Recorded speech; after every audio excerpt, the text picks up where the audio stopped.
Hello everyone, welcome back to the channel. So today I'm going to tell you how to remove Face ID on Android.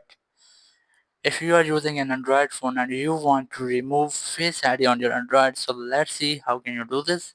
For this, first you have to open your phone settings, and here you have to scroll down and look for security or privacy.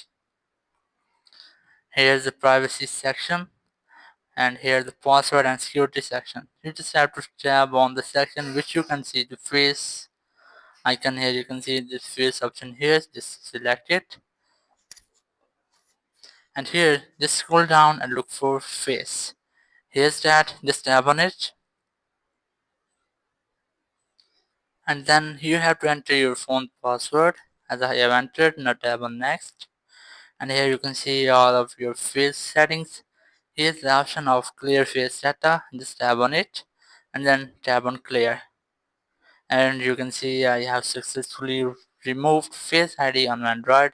So that's how you can remove Face ID on your Android phone. Thank you very much for watching the video. Until next video, bye bye.